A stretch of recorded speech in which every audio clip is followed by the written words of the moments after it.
इससे बेहतर कोई तरीका हो सकता था, लेकिन ऐसे ग्लोबल स्टेज पे भारत की बदनामी करना बदनामी हो सही रही है। नहीं।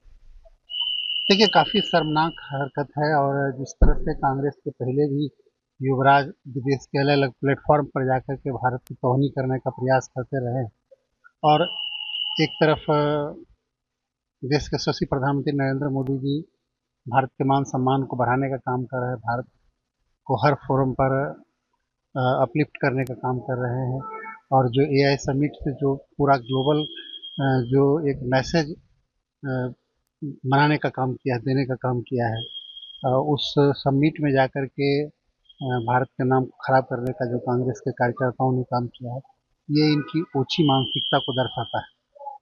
सर, अमित शाह ने कहा है सर कि सिर्फ मतदाता सूची से हम घुसपैठियों को नहीं निकालेंगे, बल्कि बहुत जल्द देश से बाहर भी हम करेंगे घुसपैठियों अगले को। 5 साल में घुसपैठियों को बाहर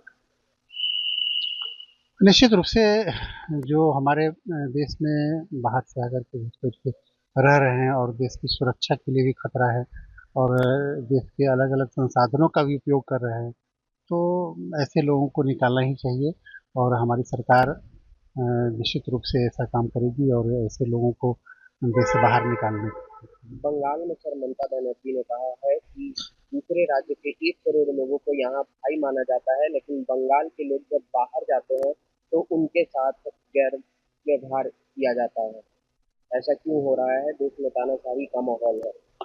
देखिए, ममता बनर्जी जी बंगाल सेंटिमेंट उभारने का प्रयास कर रही हैं। देश के किसी भी भाग में किसी भी स्टेट का लोग जाकर के रहता है, लोग काम करता है, ऐसी कोई बात नहीं है और हर जगह बंगाल के लोगों को, बिहार के लोगों को सम्मान मिलता है। लेकिन जिस तरह से चुनाव के पहले इस तरह का राग अलापने का काम कर रही है, बंगाल की जनता समझती है और उनको इस चुनाव में सबक सिखाएगी। सर, भाजपा के राष्ट्रीय अध्यक्ष ने कहा है कि कांग्रेस के पास कोई सोच नहीं है, युवाओं को भटकाने का काम। निश्चित रूप से ऐसा तो सब लोग समझ रहे हैं कि कांग्रेस के पास कोई विजन ही नहीं है। अगर इतना भी विजन होता तो ये इस इतने बड़े इम्पैक्ट जो ग्लोबल समिट जो एआई का हुआ है, इस समिट में जाकर के इस तरह से गंदा काम नहीं करते। सर, एक आखिरी सवाल रहेगा।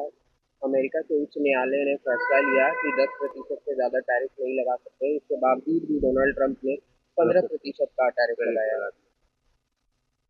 देखिए, सारी चीज़ें ठीक होगी, थोड़ा सा इंतजार कीजिए। इससे बेहतर कोई तरीका हो सकता था, लेकिन ऐसे ग्लोबल स्टेज पे भारत की बदनामी करना बदनामी हो सही रही है। नहीं।